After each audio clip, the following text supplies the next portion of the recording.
ہائے ہائے، جمل میں علی حق میں تھے، نہروان میں علی حق میں تھے، ادھر موت پڑے گی۔ حضرات اے اٹک والو، میں سینہ چوڑا کر کے ساری سنیت بتاتا ہوں، اہل سنت کے کسی امام نے، کسی محدث نے، کسی مفسر نے، کسی مجدد نے علی علیہ السلام سے لڑنے والوں کو حق نہیں کہا۔ اب میں تھوڑی سی بات کلیئر کرنا چاہتا ہوں تاکہ پیچھے سے مولوی سپیکر آن کر کے نہ کہے کہ گستاخی ہو گئی۔ میں تھوڑی سی بات کلیئر کرنا چاہتا ہوں۔ جنگ جمل میں چونکہ ام المومنین حضرت عائشہ صدیقہ تھی رضی اللہ تعالی عنہ، اہل ایمان کی اماں جان، قرآن نے حضور علیہ السلام کی ازواج کو ماں کہا ہے، ان کی تعظیم، ان کی توقیر کا کہا ہے، لیکن ان کی اتباع کا حکم نہیں دیا۔ نہیں سمجھے یار، اور ان کی تعظیم کرنی ہے، ان کا ادب کرنا ہے، ان کا احترام کرنا ہے۔ حضور کا ناموس جو ہے یار، ان کا ادب احترام ہے، ان کی اتباع کا کوئی حکم نہیں۔ اتباع امام کی ہے، اتباع معصوم کی ہے۔ اس لیے میں بڑی خاص بات سمجھانے لگا ہوں، ہاتھ جوڑ کے پیچھے سے کوئی فتنہ نہ ڈالے۔ حق کے مقابلے میں جب تک کوئی کھڑا رہے نا، حق کے مقابلے میں جب تک کھڑا ہے باطل ہے۔ اگر حق کے مقابلے میں کھڑا ہو کے رجوع کر لے، توبہ کر لے، استغفار کر لے، تو وہ باطل سے نکل آتا ہے۔ یہ جنگ جمل میں رجوع ثابت ہے، شیعہ سنی دونوں گروہوں کی کتابوں میں۔ یہ میں تبلیغ کر رہا ہوں، ذرا یہ حصہ بھی ہاتھ جوڑ کے سن لینا۔ یعنی جنگ جمل میں شیعہ سنی دونوں گروہوں کی کتابوں میں رجوع ثابت ہے۔ اما عائشہ صدیقہ کا رجوع ہے، بلکہ ان کا فرمان نقل ہے، وہ فرماتی ہیں کہ کاش میں 20 سال پہلے مر گئی ہوتی، جتنی دیر زندہ رہی ہیں توبہ ہی کرتی رہی ہیں۔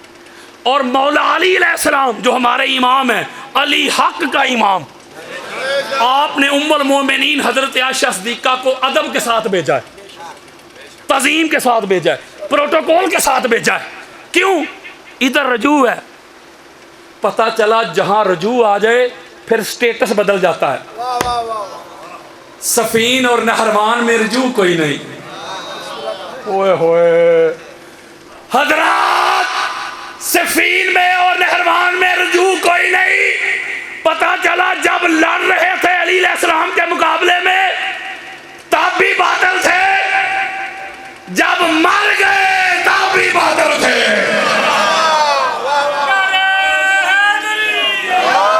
اور صحیح مسلم میں ہماری سیاستہ کی چوٹی کی کتاب ہے دوسری، صحیح مسلم میں روایت موجود ہے، میرے اور آپ کے پیارے آقا نے فرمایا، عمار تو میری امت کے باغی گروہ کے ہاتھوں شہید ہوگا، تو انہیں جنت کی طرف بلا رہا ہوگا، وہ تجھے جہنم کی طرف کھینچ رہے ہوں گے۔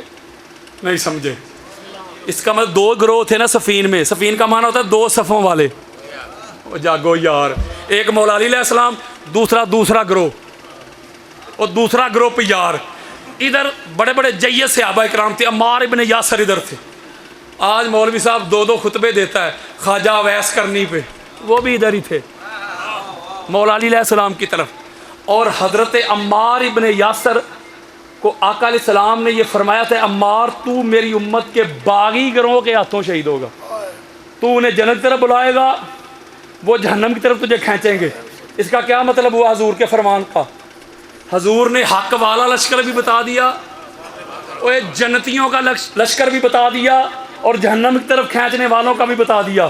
اس کا مطلب جو علی سے ٹکرائے، ابھی احادیث کی طرف تو میں نے آنا ہے، ابھی تو کھول کے ابھی احادیث آپ کو سنانی ہے، سنیت ابھی پہنچانی ہے۔ تو پتہ چلا کہ جو اہل بیت سے ٹکرائے، جو اہل بیت سے لڑے، وہ پکا باطل ہے، جب تک رجوع نہ کر لے، جب تک ان سے توبہ نہ کر لے، جب تک ان سے معافی نہ مانگ لے، وہ باطل رہتا ہے۔ اب حدیث دینا چاہتا ہوں، ذرا اٹینشن ہو کے حدیث سنو۔ امام ابن عساکر اہل سنت کے سر کا تاج، ان کی کتاب ہے تاریخ دمشق الکبیر، اس کی جلد نمبر ہے 45 80 جلدوں پہ مشتمل یہ کتاب ہے۔ کوئی لڑائی نہ کرے میرے جانے کے بعد، مجھے ملے، جو کچھ بیان کر رہا ہوں دکھا کے جاؤں گا. میں تبلیغ کر رہا ہوں, قرآن و حدیث سے یہ پیغام پہنچا رہا ہوں. شیعہ سنی سے نکل کر اس کی جلد نمبر 45 صفحہ نمبر 32 بیروت لبنان کا نسخہ ہے, یعنی لبنان کی چھپی ہوئی کتاب ہے. جلد نمبر 45 صفحہ نمبر 32 کھولیں, حدیث سنیں. حضرت ابو ذر غفاری رضی اللہ تعالی عنہ حدیث کے راوی, میرے آقا فرماتے ہیں قال رسول اللہ صلی اللہ علیہ وآلہ وسلم یا علی انت تفرق بین الحق والباطل. حدیث مصطفیٰ سنو, غلامی رسول میں موت بھی قبول ہے کے نعرے لگانے والوں. میرے آقا فرماتے ہیں علی حق اور باطل کے درمیان فرق کرنے والی, تمیز کرنے والی علی تیری ذات ہے. ہائے ہائے ہائے. میرے آقا فرماتے ہیں علی جدھر تو کھڑا ہوگا ادھر حق ہوگا, جو تیرے بالمقابل ہوگا وہ باطل ہوگا, یعنی حق علی علیہ السلام کی طرف. اگلی حدیث سنیں, میں سمری دے رہا ہوں جلدی جلدی, تھوڑے وقت میں زیادہ مواد دینا چاہتا ہوں. اگلی حدیث کو امام حاکم اپنی المستدرک میں لے کے آئے, اہل سنت کے سر کا تاج. حدیث کا انٹرنیشنل نمبر 4620, جلد نمبر 3. امام حاکم کی المستدرک جلد نمبر 3, حدیث کا انٹرنیشنل نمبر 4620. حدیث سنیں, حضرت انس بن مالک رضی اللہ تعالیٰ عنہ حدیث کے راوی, انس بن مالک رضی اللہ تعالیٰ عنہ قال قال رسول اللہ صلی اللہ علیہ وآلہ وسلم یا علی انت تبین ما اختلفوا فیہ, انت تبین لامتی ما اختلفوا فیہ بعدی. میرے آقا فرماتے ہیں علی میرے ظاہرن جانے کے بعد میری امت میں جو اختلاف پیدا ہو جائے گا, میری امت میں 2 دڑے بن جائیں گے, میری امت میں 2 گروہ بن جائیں گے, میری امت میں 2 لشکر بن جائیں گے, لیکن ان دونوں دڑوں میں, دونوں لشکروں میں علی حق کو واضح تو کرے گا. جدھر تو کھڑا ہوگا, جو تیرے ساتھ کھڑا ہوگا وہ حق ہوگا, جو تیرے بالمقابل کھڑا ہوگا وہ باطل ہوگا. ہائے ہائے ہائے. او یارو, وہ سنیت بتا رہا ہوں میں آپ کو. اگلی حدیث سنو, میں جلدی جلدی دے رہا ہوں. اگلی حدیث سنو, اس حدیث کو امام ترمذی, یہ ہماری سیاستہ کی تیسری سب سے بڑی کتاب ہے جامع ترمذی, اور امام ترمذی جو خود کو اہل سنت کہے ترمذی کو نہ مانے, سنی ہی نہیں. امام ترمذی نے اس کو روایت کیا اپنی جامع میں, امام حاکم نے اس کو روایت کیا اپنی المستدرک میں. ذرا حدیث سنیے گا, سینہ ٹھنڈا ہو جائے گا آپ کا. ایسی حدیث ہے, اس کے علاوہ دیگر کتب میں بھی حدیث آئی ہے. میرے آقا فرماتے اللہم آدر الحق ماہو حیث دارا. اوئے ہوئے ہوئے حضرات, اوئے فرمان مصطفیٰ سنو. میرے آقا فرماتے ہیں مولا جدھر علی مڑ جائے, جدھر علی پھر جائے, تو حق کو ادھر موڑ دے, حق کو ادھر پھیر دے. ذرا حدیث پہ بھی غور کریے گا. حضور علیہ السلام یہ بھی فرما سکتے تھے مولا جدھر حق ہو نا ادھر علی کو موڑ دینا, جدھر حق ہو ادھر علی کو پھیر دینا, یہ بھی فرما سکتے تھے نا. یہ تو نہیں فرمایا, فرمایا مولا جدھر علی مڑ جائے. ہوئے ہوئے ہوئے, تو حق کو ادھر موڑ دے, حق کو ادھر پھیر دے. اس کا معنی کیا ہے؟ اگر تو جدھر حق ہوتا ادھر مولا علی علیہ السلام جاتے تو پھر کیا ہوتا کہ علی علیہ السلام محتاج ہوتے معاذ اللہ حق کی اتباع کے لیے. نہیں سمجھے؟ اللہ نے کہا علی نے حق کی اتباع نہیں کرنی, حق نے. اس کا مطلب کیا ہے؟ جدھر علی مڑ جائے مولا حق کو ادھر موڑ دے. اس کا معنی یہ ہے مولوی جی, اور تیری تشریح کام نہیں آئے گی, تیری توجیہ کام نہیں آئے گی, تیری لنگڑی لولی باتیں کام نہیں آئے گی. میرے آقا نے اس فتنے کا کلا کما کر دیا. میرے آقا نے فرمایا علی جہاں کھڑا ہو جائے وہ حق بن جاتا ہے. علی کا بولنا حق, علی کا فرمان حق, علی کا حکم حق, علی کا فیصلہ حق, علی کا گھرانہ حق, علی کی ذات حق, علی کا وجود حق, علی کا پیکر حق, علی کے بیٹے حق, علی کی بیٹیاں حق, علی کی پاک زوجہ حق, اللہ کا بڑا بھائی حق, علی سراپائے حق ہے.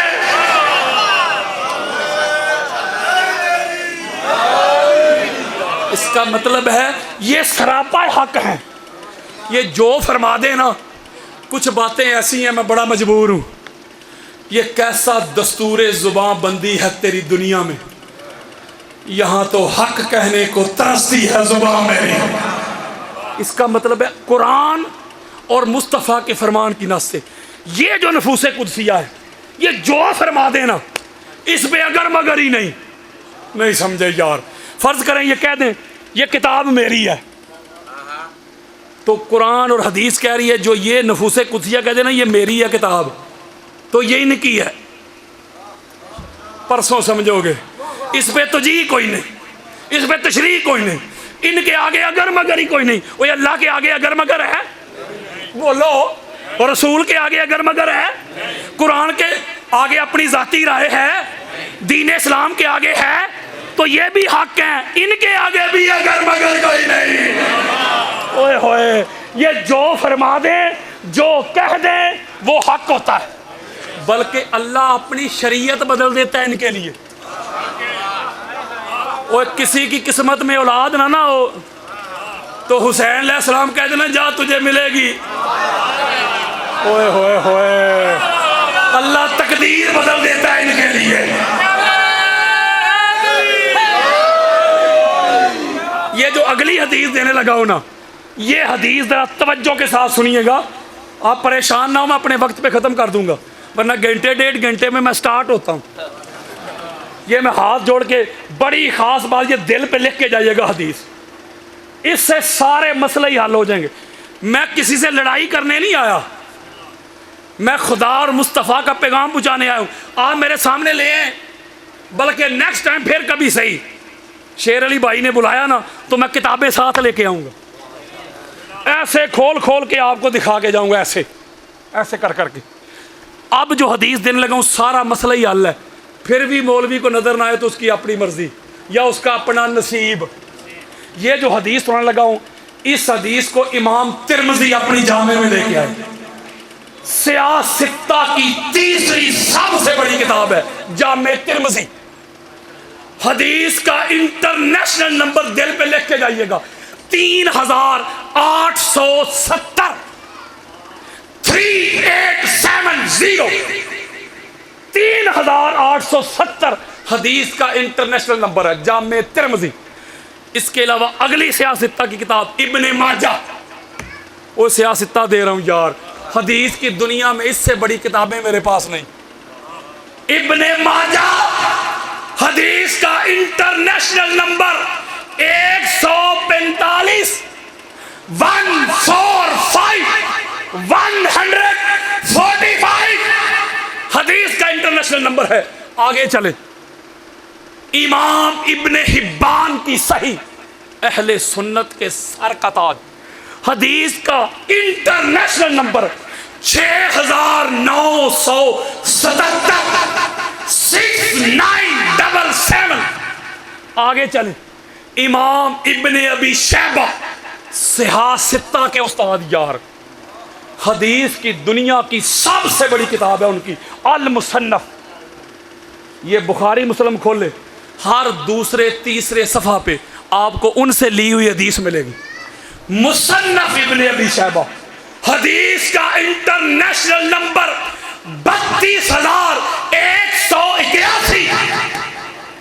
امام حاکم کی المستدرک, حدیث کا انٹرنیشنل نمبر 4714. اور 14 کی عدد پہ تو سینہ ٹھنڈا کرو. 4714 امام ابن عساکر کی دمشق الکبیر. اہل سنت کی 150 کتابیں دینے لگا ہوں. اگر ادھر ذرا سا بھی عدل ہو نا، انصاف ہو، خدا کی قسم یہ جو حدیث سناؤں گا اس کے بعد کسی حدیث کی گنجائش نہیں رہتی، ایسے موضوع کلیئر ہو جاتا ہے، واضح ہو جاتا ہے۔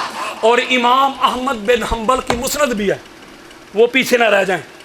بخاری مسلم کے استاد یار، ہمارے ہاں امام بخاری کو اور مسلم کو شیخین کہتے ہیں، شیخین کے استاد امام احمد بن حنبل۔ حدیث سنو، حضرت زید بن ارقم رضی اللہ تعالیٰ عنہ حدیث کے راوی، ذرا دلوں پہ ہاتھ رکھ کے میں نے حدیث پڑھنی ہے، فرمان مصطفیٰ، فیصلہ میں نے آپ پہ چھوڑنا ہے، فیصلہ آپ کر کے جائیے گا گھروں کی طرف، اور یہ سنیت بتا رہا ہوں۔ میرے آقا فرماتے ہیں، حضرت زید بن ارقم روایت کرتے ہیں کہ قال رسول اللہ صلی اللہ علیہ وآلہ وسلم ان رسول اللہ ان رسول ان النبی، جتنے الفاظ کے ساتھ حدیث آئی ہے میں سب کے ساتھ پڑھ رہا ہوں۔ قال رسول اللہ صلی اللہ علیہ وآلہ وسلم لعلی و فاطمہ و حسن و حسین و فی روایت قال رسول اللہ لعلی و فاطمہ و حسن و حسین آنا حرب لمن حربتم و سلم لمن سلمتم، رواہ ترمذی۔ آؤ ذرا میری طرف، میرے آقا فرماتے ہیں میں اس سے جنگ کروں گا، میں اس سے لڑائی کروں گا جو تم سے لڑائی کرے گا، یا جس سے تم لڑائی کرو گے۔ حضور ہمارے اے فاطمہ، اے علی، اے حسن، اے حسین، میں اس سے جنگ کروں گا، میں اس سے لڑائی کروں گا، میں اس سے جہاد کروں گا جس سے تم لڑائی کرو گے، اور میں اس سے صلح کروں گا، میں اسے امن دوں گا، میں اسے سلامتی عطا کروں گا جسے تم امن دو گے۔ اور جو امام احمد بن حنبل نے الفاظ لکھے ہیں وہ سالمکم و حاربکم کے الفاظ آئے ہیں کہ جو تم سے لڑے گا، اوئے ہوئے، میں اس سے لڑوں گا، جو تم سے صلح کرے گا میں اس سے صلح کروں گا۔ میں ہاتھ جوڑ کے سیدھا سا سوال کرتا ہوں آپ سے، مجھے ایک سوال کا جواب دیجئے، کیا رسول اللہ سے جو لڑتے ہیں وہ جو رسول کے خلاف نیزے اور تیر کمان لے کے آ جائیں، جو حضور کے خلاف تلواریں لے کے آ جائیں، حضرات اوے اٹک والا حدیث میں نے پڑھ کے سنا دی ہے، قاری جی، مفتی جی، بتا اوے نبی سے لڑنے والے، رسول سے لڑنے والے، رسول کے ساتھ جنگ کرنے والے، تلوار لے کے آنے والے، نیزے لے کے آنے والے، تلواریں لے کے آنے والے، بتا رسول سے لڑنے والے رضی اللہ ہوتے ہیں کہ لعنت اللہ ہوتے ہیں؟ اے آپ کے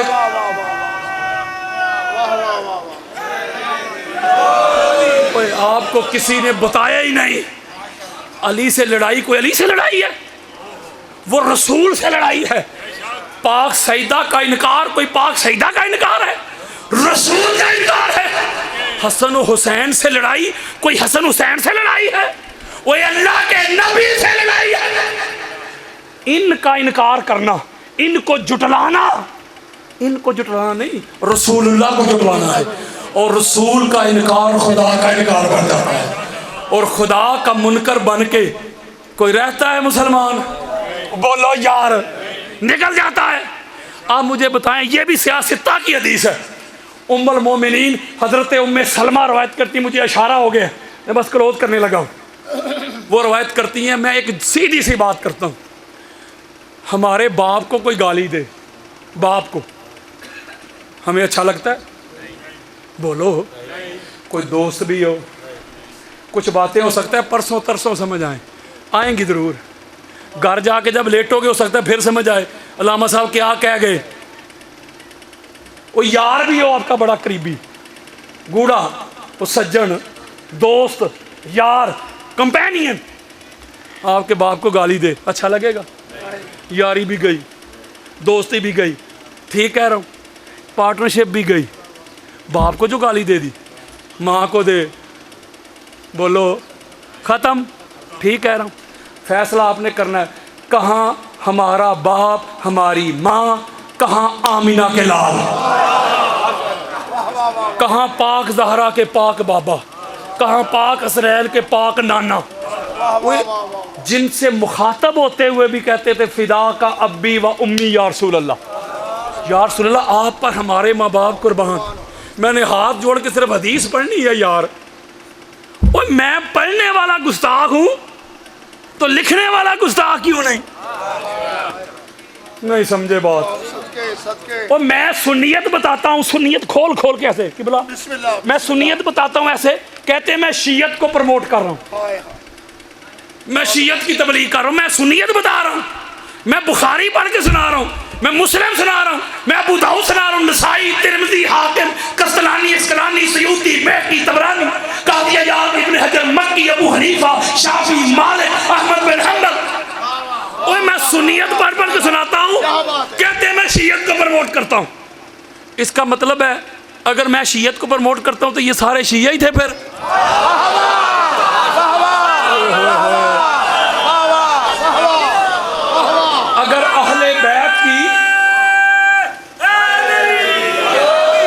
اگر اہل بیت کی محبت، افضلیت، مودت بیان کرنے سے کوئی شیعہ ہو جاتا ہے تو پھر مجھے کوئی ایک امام سنی دکھا دو،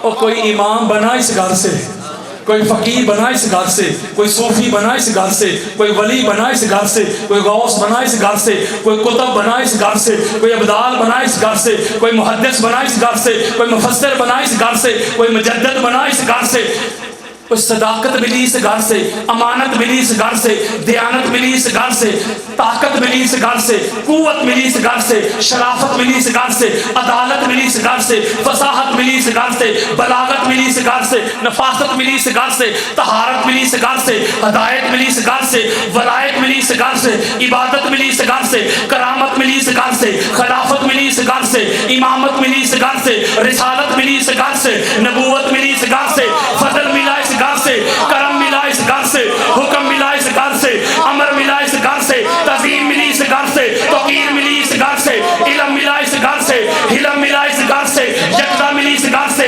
شعور ملا اس گھر سے، دستور ملے اس گھر سے، قانون ملے اس گھر سے، فنون ملے اس گھر سے، اخلاق ملے اس گھر سے، کردار ملے اس گھر سے، گفتار ملی اس گھر سے، نماز ملی اس گھر سے، روزہ ملا اس گھر سے، حج ملے اس گھر سے، عمرے ملے اس گھر سے، دین ملا اس گھر سے، اسلام ملا اس گھر سے، قرآن ملا اس گھر سے، اذان ملی اس گھر سے۔ اللہ کی عزت کی قسم وہ خدا بھی ملا تو پاک زہرا کے گھر سے۔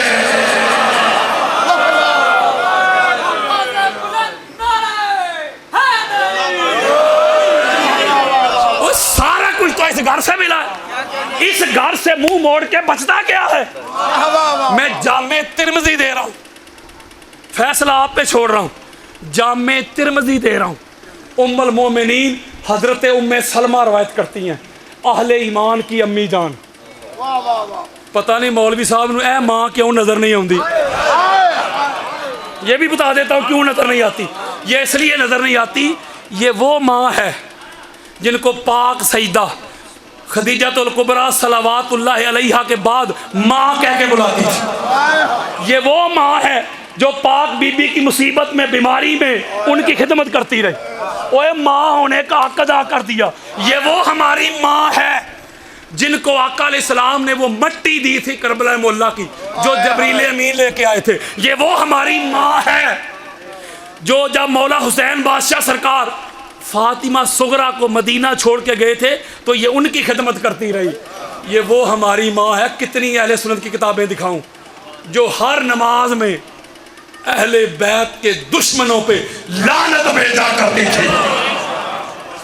ام المومنین حضرت ام سلمہ روایت کرتی ہے، اور جامع ترمذی دے رہا ہوں چار، وہ سنیت بتا رہا ہوں۔ شام سے ایک بندہ آیا مسئلہ پوچھنے کے لیے، وہ کرٹن کے پیچھے سوالات کا جواب دیتی تھی، وہ پیچھے سے جب مسئلہ پوچھنے کے لیے آیا تو میں کوئی شرح بھی نہیں کر رہا ہے کہ جملہ آپ کو سنانے لگا ہوں۔ اماں اسے کہتی ہے تم رسول اللہ کو گالیاں دیتے ہو؟ وہ کانوں کو ہاتھ لگاتا ہے، قل تو معاذ اللہ، یہ کیسے ہو سکتا ہے، رسول اللہ کو کیسے گالیاں دے سکتے ہیں؟ اس نے کہا سنو اماں کا جواب سنو، آپ فرماتی ہیں انی سمعت رسول اللہ صلی اللہ علیہ وآلہ وسلم یقول من سب علیًا فقد صبانی۔ اوئے ہوئے اوئے اٹک والو، فیصلہ کر کے جانا۔ اماں روایت کرتی ہے میں نے خود تاجدار کائنات کو فرماتے ہوئے اپنے کانوں سے سنا تھا، جو علی کو گالی دیتا ہے، جو علی کو برا بھلا کہتا ہے، جو علی کو سب و شتم کرتا ہے، وہ میں محمد کو گالی دیتا ہے۔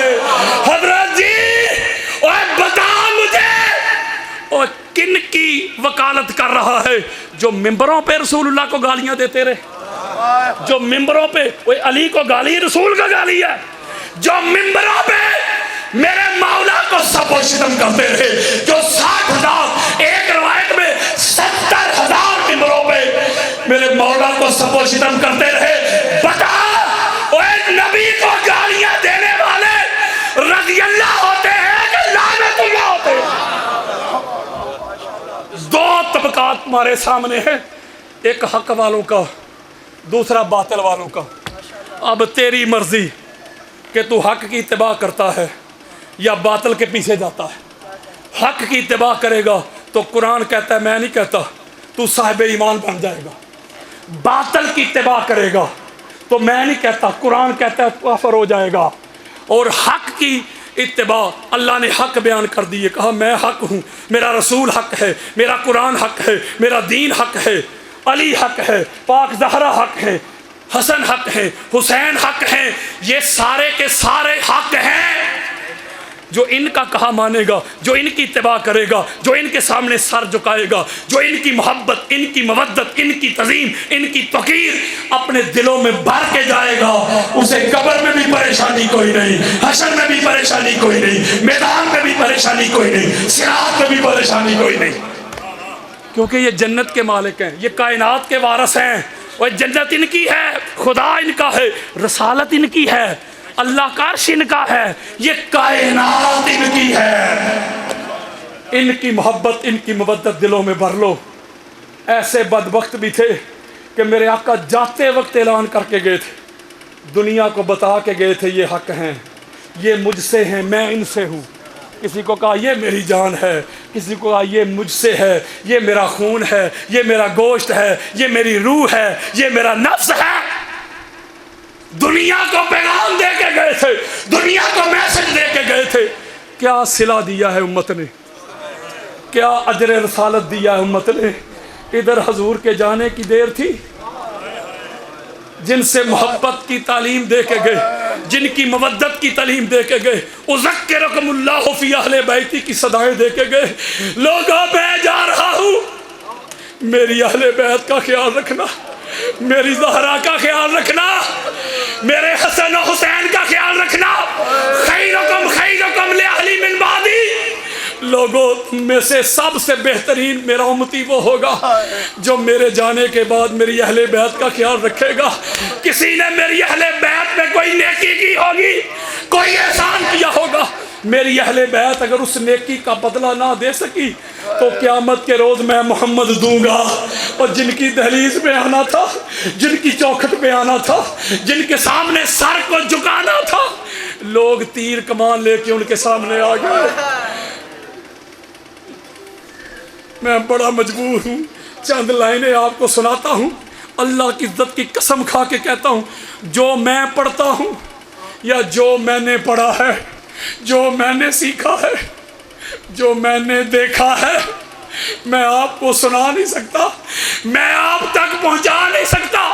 ایک جملہ کہتا ہوں، جس کا جتنا بس چلا ہے اس نے اہل بیت پہ ظلم کیا ہے۔ سمجھ لو جس نے نہیں کیا اس کے ہاتھ میں کچھ نہیں تھا۔